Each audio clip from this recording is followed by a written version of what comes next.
마지막 26절은 함께 읽겠습니다. 사도들의 손을 통하여 민간의 표적과 기사가 많이 일어나매 믿는 사람이 다 마음을 같이하여 솔로몬 행각에 모이고 그 나머지는 감히 그들과 상종하는 사람이 없으나 백성이 칭송하더라.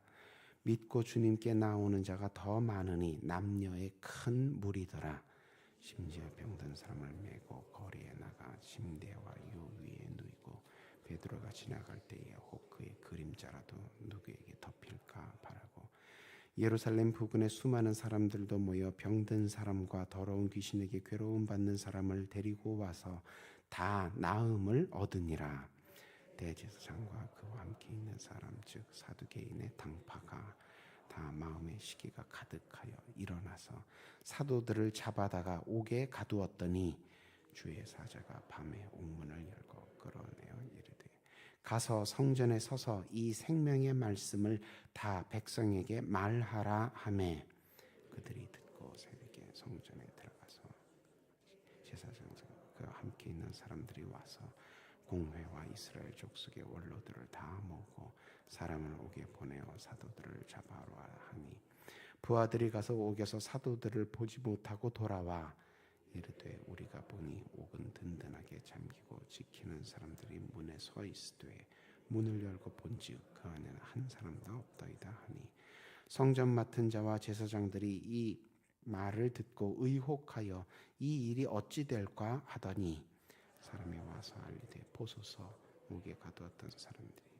손에 서서 백성을 가르치나이다 하니 함께 읽습니다. 성전 맡은 자가 부하들과 같이 가서 그들을 잡아왔으나 강제로 못하면 백성들이 돌로 칠까 두려워함이더라. 아멘. 네, 오늘 본문은 주께서 사도들을 통해 구원의 역사를 펼쳐 나가실 때 유대교 제사장들과 사두개인들이 계속 복음의 은혜를 회방하고 핍박했던 사건을 기록하고 있습니다. 많은 사람들이 예수의 이름으로 하나님의 선하심을 맛보아 알게 되었지만 13절 보니까 복음을 듣는 자리로 은혜를 받는 자리로 선뜻 나오지 못하는 사람들도 적지 않았습니다. 왜 그랬습니까? 17절 보니까 제사장들과 사두개인들의 시기 질투가 심했기 때문입니다. 하지만 하나님 나라의 기쁨을 직접 체험하고 예수님을 뒤따르기로 작정한 사람이든 아니면 제사장들이나 사두개인들의 눈치를 보며 머뭇거리던 사람이든 은혜를 받은 사람이든 두려워서 못 나오던 사람이든 공통점이 그 당시에 있었다고 기록하고 있습니다. 무엇입니까? 13절 보니까 예루살렘에 있던 그 초대교회를 누구든지 다 칭송하였다라는 점입니다. 주께서 사도들에게 말 잘하는 지혜뿐만이 아니라 표적과 기사의 권능까지 주신 이유는 복음을 더 잘 전해서 더 많은 인생을 구원에 이르게 하기 위해서였습니다. 마음의 깨달음과 감동을 받는 것에 더해서 눈으로도 주께서 과연 우리와 함께 하시는구나, 십자가에 달려 죽으셨던 그분이 과연 다시 살아나셔서 지금은 하느님 보좌 우편에 승천하여 계심으로 우리에게 주께서 공생애 때 지상에서 베푸셨던 놀라운 이적과 체험을 지금도 우리에게 경험하게 해주시는구나. 이것이 다 살아계신 예수님 덕분이다. 이렇게 말씀을 듣고 마음의 깨달음, 감동 받는 것에 더해서 눈으로도 기사와 이적을, 주의 이름으로 일어나는 기사와 이적을 체험하게 되면 믿음의 큰 위로와 격려가 되는 것입니다. 예수님을 아직 믿지 못하고 있는 사람이라 할지라도 말씀을 받아들이고 그 제사장들과 사두개인들이 아무리 위협하고 겁박을 한다 해도 결신에 이르는 데에 기사와 이적이 큰 도움이 된다는 것입니다. 불치병이 낫는 기적, 귀신이 쫓겨나가는 기적, 또 방언하는 기적, 예언하는 기적, 이런 놀라운 기적들 외에 각박해진 세상을 따뜻하게 해주는 교회 다니는 사람들의 희생과 봉사, 이런 것들도 기적처럼 사람들의 마음 가운데 믿음을 돕고 결신에 이르도록 돕는 귀한 하나님의 복음의 도구가 되었다는 것입니다. 이런 희생과 봉사, 사실은 놀라운 그런 기적들에 비하면 아무것도 아닐 때가 있습니다. 김밥 한 줄, 그죠? 무슨 바카스 한 병. 그런데 때로는 그런 것들을 통해서도 하나님께서 주께서 사람의 마음을 움직이시고 돌아오게 하고 교회 안에서, 복음 안에서 위로받고 격려받게 하셨다는 것입니다. 야, 세상이 이렇게 혼탁한데도 아직도 저런 사람이 다 있네. 주변에서 이런 신기함, 교회 다니는 사람들을 보고 신기하게 여기고 감탄하게 하는 이런 모습들을 통해서, 이런 작은 선행들을 통해서 주께로 돌아와 생명의 구원의 길에 들어가게 되는 사람들이 많았다는 것입니다.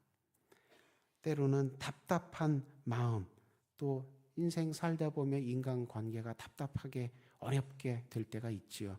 그럴 때 그런 답답한 마음과 관계를 시원하게 풀어주고 위로해주고 힘을 내게 해주는 그런 말씀 한 구절, 이런 것들 때문에 사람들이 사도들의 말을 듣고 교회로 나오게 되었다는 것입니다. 이게 다 주께서 살아서 역사하신 크고 작은 기적들이라는 것입니다.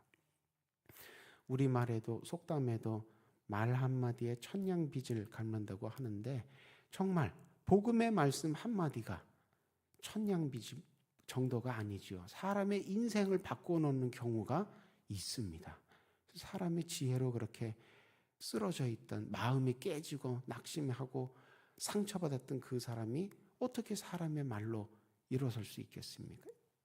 주님의 함께 하심 덕분에, 성령께서 역사하신 덕분에 그 내면에서 복음의 말씀을 받아들이니까, 내면에서 그 심겨진 복음의 말씀에서 생명이, 그 예수님 비유처럼 생명샘이 배 안에서 터져 나오는 것처럼 속에서 생명의 힘이, 생기가 돌아 나오게 된 것입니다.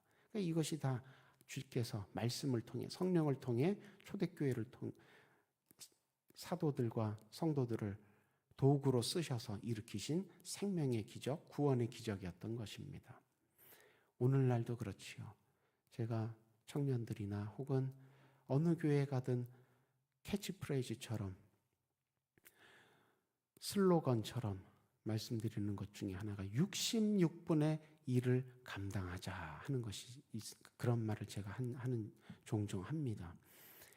성경 말씀 우리가 한 구절 정말 나에게 힘이 되고 또 나도 남에게 도움을 줄 수 있는 그런 귀한 한 구절 있어야 되는데, 사실은 성경 66권 다 그렇게 잘 알면 좋지요.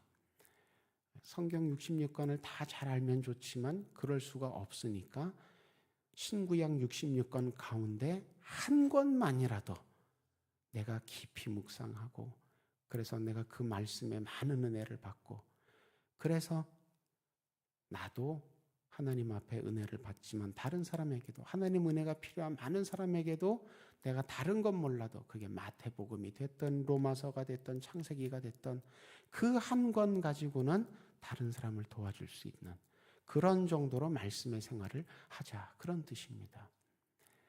말씀 한 구절만 있어도 사람을 살릴 수 있지만, 또 66권 다 알면 제일 좋겠지만 최소한 66권 중에 한 권 정도는 내가 새신자가 와도 내가 선배 교인으로서, 신입생이 들어와도 내가 선배 학년으로서 가르쳐주고 함께 성경 공부하고 묵상 같이 하고, 그렇게 말씀의 은혜를, 생명의 은혜를 나눌 수 있도록 준비하자, 공부하자, 그런 얘기들을 종종 합니다. 근데 이게 사실은 제가 처음 하는 얘기가 아니라 루터 이전에 영국에서 종교개혁 운동을 했던 분들 중에 롤라드 파가 있는데, 이분들이 했던 겁니다.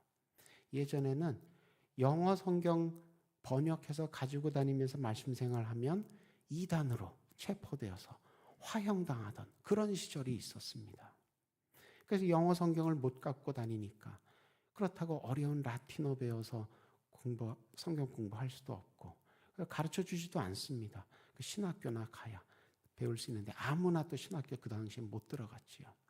그러니까 영국의 크리스찬들이 영어 성경을 가지고 다닐 수도 없고 라틴어를 배워서 성경을 배울 수도 없고 어떻게 했느냐? 성경을 외워서 다녔습니다. 롤라드파 사람들이 성경을 외워서 다녔는데 66권 다 외우기 힘드니까 한 권씩 맡아서 외우고 다녔습니다. 그럼 또 그 영국의 그 중세교회 제사장과 사두개인들 같은 사람들이 체포하러 오죠. 그럼 또 흩어집니다. 또 말씀 듣고 싶은 사람 또 비밀리에 모여서 말씀을 외워서 전해주고, 예전에는 그렇게 신앙생활을 힘들게 했습니다. 지금은 정말 편하고 자유롭게 말씀 생활 할 수 있죠. 저희 집에도 그렇습니다. 안 보는 성경책이 몇 권이나 있을 정도입니다. 말씀이 그렇게 흔한데도 말씀 듣는 자리, 말씀을 묵상하는 시간, 말씀을 통해서 내가 하나님 나라에 점점 더 가까워지고 하나님 나라 기쁨을 맛보는 체험, 예전에 비해서 더 많아져야 되는데 그렇지도 않더라. 그러니 66분의 1이라도 감당하자. 그런 얘기를 제가 종종 합니다. 교회에는 예나 지금이나 이렇게 크고 작은 기적들과 간증거리들이 있어야 교회가 교회답게 세워지고, 교회 다니지 않는 아직 결신에 이르지 못한 사람들도 교회를 향해 생명과 구원의 방향을 향해 나아오게 된다는 것입니다. 그렇게 기적들과 기도 제목만 많은 것이 아니라 간증의 제목들도 함께 많아져야, 그래야 우리가 교회 안에서 신앙생활 할 때도 그냥 노란색이 아니라 황금색처럼. 노란색과 황금색의 차이가 무엇입니까? 어차피 똑같은 노란색인데 반짝반짝 윤기가 나야 그게 황금색입니다. 빛나지 않으면 노란색이고 빛이 나면 황금색입니다. 교회 안에서 신앙생활 할 때도 노란색이 아니라 황금색 같은 신앙생활을 해야 되고, 그래야 교회 바깥에 나가서 전도할 때도 듣는 사람들이 바보는 아니거든요. 예수를 아직 믿지 않는다 뿐이지, 이 자기 귀에 전해주는 이 복음의 소식이 이게 저 사람이 정말 참말로 하는 건지, 자기도 못 믿는 얘기 그냥 거짓말로 하는 건지 듣는 사람들도 압니다. 노란색 갖다 주면서 황금입니다. 그러면 그 누가 믿겠어요? 정말 반짝반짝 빛나는 노란색을 탁 보여주면서 같이 예수 믿읍시다. 같이 교회 다닙시다. 같이 하나님 나라 향해 나아갑시다. 그래야 믿고 오지요. 그러니 교회 안에 이렇게 살아계신 주님께서 정말 살아서 우리와 함께 하신다는 것을 체험하게 되는 크고 작은 믿음의 기적들이 있어야 한다는 것입니다. 오늘날 현대 교회, 현대 기독교인들, 세상에서 어떤 평판을 듣고 있습니까? 아직까지도 너희는 기독교가 아니라 개독교다. 이런 소리를 아직까지도, 이런 아픈 별명을 아직까지도 듣고 있습니다. 주님께서는 우리 보고 세상의 소금과 빛이 되라고 말씀을 하셨죠. 그런데 이 세상의 소금과 빛이 되라는 말씀이 우리에게서 이루어지지 않으면 오늘 본문 초대교회 이야기는 우리와 정말 상관없는 남의 얘기가 되고 만다는 것입니다. 옛날에 초대교회, 예루살렘 초대교회 때는 그분들은 주님과도 가까이 잘 지내고 신앙생활 잘해서 이런 기적 저런 기적 주님께서 함께 하시며 참 크게 역사하셨지. 다 남의 얘기처럼 사도행전을 읽게 된다는 것입니다. 그러면 안 된다는 것입니다. 우리도 같은 하나님을 믿고 있습니다. 그래서 우리에게도 같은 성령을 주셨고 같은 은혜를 주셨습니다. 그러니 오늘날 우리도 그때와 똑같이 쓰임받을 수 있습니다. 그리스도의 몸된 교회는 예나 지금이나 동서 복음을 막론하고 동일한 목표를 향하여 주님께서 쓰시는다는 것입니다. 믿지 않는 사람들조차 교회를 향해 고마워하고 교회를 칭찬하고 교회를 부러워할 만큼 신앙생활 성령 따라 잘 하셔서 하나님께는 영광 돌리고 이웃들에게는 축복의 통로 은혜가 되시기를 주님의 이름으로 축원합니다. 17절 이하 보니까 제사장들과 사두개인들이 시기 질투로 또 사도들을 체포해서 투옥을 합니다. 그런데 밤에 천사가 나타나서 나오게 해줍니다. 그 이튿날 사도들이 변함없이 또 솔로몬 행각에 가서 공중 앞에서 복음을 전하며 가르쳤지요. 제사장들과 사두개인들이 감옥을 확인해 보니까 어떻습니까? 옥문도 든든히 잠겨 있고 그 지키는 간수들도 보초들도 다 있는데 그 안에 어저께 가두어 두었던 죄수들만 보이지 않습니다. 정말 놀라운 기적이지요. 마술쇼 같은 데 가면 마술사가 그렇게 하지 않습니까? 이 철창 안에 미녀를 가두어 두고 열쇠로 철컥철컥 잠그고 큰 보자기를 탁 씌웠다가 싹 치면 어떻게 돼 있습니까? 미녀가 없어졌어요. 어디 갔나 했더니 옆에서 싹 자유로운 몸으로 나타납니다. 그런 마술을 보면 참 재밌고 신기합니다. 근데 그런 일이 벌어진 거예요. 분명히 가두어서 감옥 안에 가둬놓고 든든히 잠궈 놓았는데 보초도 세워두었는데 감쪽같이 사람만 없어진 겁니다. 하나님께서 베푸신 기적이지요. 그러나 사두개인들과 이 제사장들 시기 질투에 사탄이 불어주는 마음에 눈이 어두워져서 이 일이 주께로 말미암은 일인데도 불구하고 그것을 깨닫지 못합니다. 깨닫지 못하니 회개하지도 않지요. 그래서 어떻게 합니까? 사도들을 또다시 체포해서 투옥시키려고 합니다. 똑같은 죄를 또 지으려고 반복해서 지으려고 합니다. 오늘날도 하나님께 끈질기게 거역하고 대적하는 사람들이 있습니다. 교회를 자꾸 힘들게 하는 사람들이 있습니다. 인간적으로 밉지요. 그러나 하나님의 사람으로서 지켜야 할 선은 지켜야 합니다.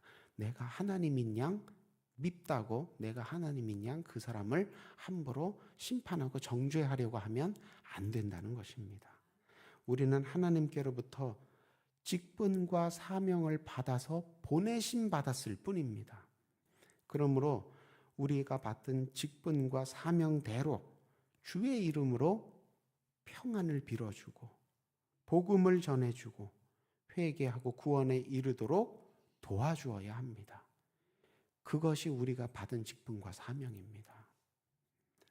주님께서 원하시는 것이 무엇입니까? 에스겔 선지자를 통해서 이미 예수님 600년 전에 말씀 주신 대로 죄인이 심판받아 멸망당하는 것을 하나님께서 기뻐하시지 않습니다. 무엇을 기뻐하십니까? 우리의 원수들이 교회를 괴롭히고 핍박하는 그 어둠의 무리들이 우리가 생각하기에는 마땅히 심판받아 멸망당해야 될 것 같은데 주님은 그것을 기뻐하시지 않고 무엇을 기뻐하십니까? 그 죄인이 돌이켜 회개하고 살아나는 것을 기뻐하십니다.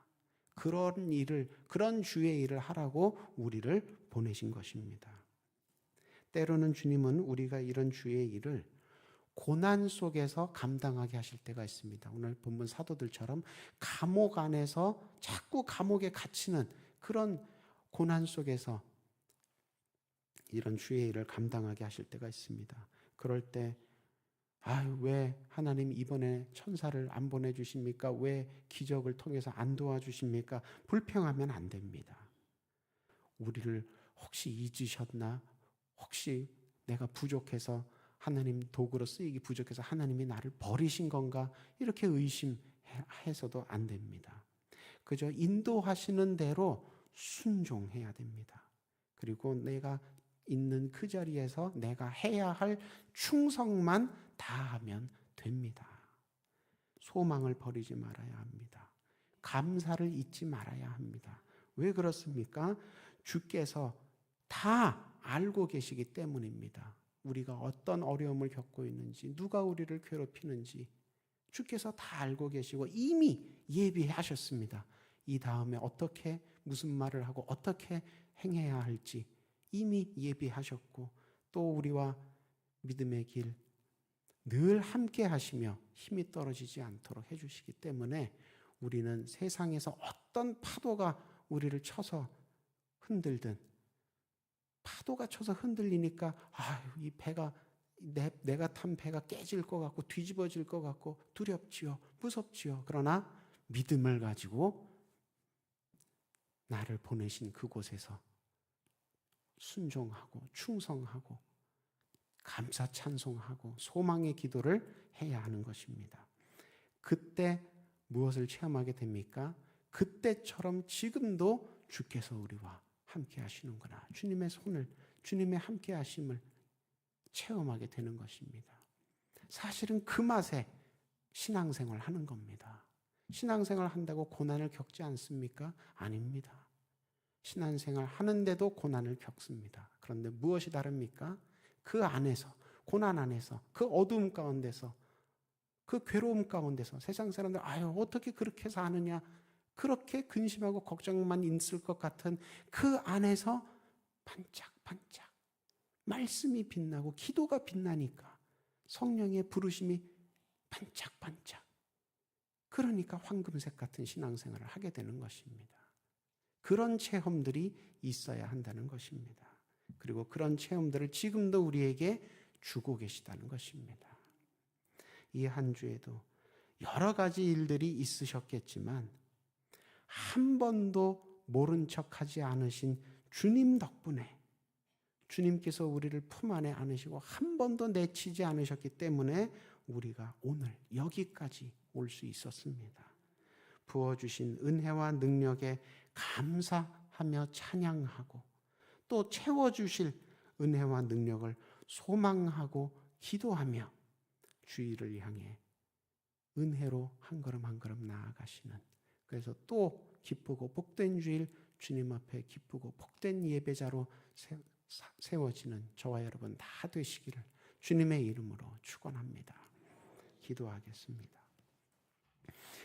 시험과 환난 가운데서도 생명과 구원을 위해 은혜를 중단치 않으시는 주님, 말씀을 통해 오직 주의 은혜로 지금까지 여기까지 믿음 지키며 올 수 있었음을 고백하고 감사드립니다. 말씀에 힘입어서 주님께 받은 은혜니 주님께서 바라시고 원하시는 곳마다 은혜의 통로가 되어 흘려보내주는, 그래서 많은 사람들도 은혜 안에서 살아나게 하는 생명의 통로, 축복의 통로로 쓰임받는 소유동교회 모든 예배자와 기도자들 다 되게 하여 주옵소서. 이 시간 육신의 연약함으로 말미암아 하나님 앞에 눈물로 호소하고 있는 무릎들 기억하고 함께 기도합니다. 못자국난 손으로 머리부터 발끝까지 친히 어루만져 주실 때에 다치고 상하였던 모든 부분들이 깨끗하게 고침받게 하여 주옵소서. 인도네시아 의료 선교차 출타 중인 성중환 장로님과 강북로회 남성교회 회원들 기억하여 주시고 인도하여 주셔서 한국에서 교회에서 기도하는 여러 성도들의 기도를 들으시고 인도네시아 먼 곳에서도 하나님의 생명의 축복의 역사들이 크게 일어나게 도와주시옵소서. 새 담임 목사님 청빙을 위하여 온 교회가 기도하는 중에 있사오니 예비하신 귀한 종, 좋은 종 주님께서 보내주셔서 우리 교회로 이 말세지 말의 지역 복음화를 위하여 크게 감당 잘하는 교회로 세워지게 하여 주옵시고, 기도하며 청빙을 준비하는 교회, 우리 교회도 기도를 통하여서 합력하여 선을 이루는 기도의 교회, 성령의 교회로 든든하게 굳건하게 세워지게 하여 주옵소서. 원로 목사님 건강과 가정 가운데 주님께서 큰 은혜로 함께하여 주시기를 간절히 원하옵고, 오늘 저녁에 있을 철회 기도회를 통해서도 많은 은혜 풍성히 부어주실 줄을 소망하오며 예수님 이름으로 기도드립니다. 아멘.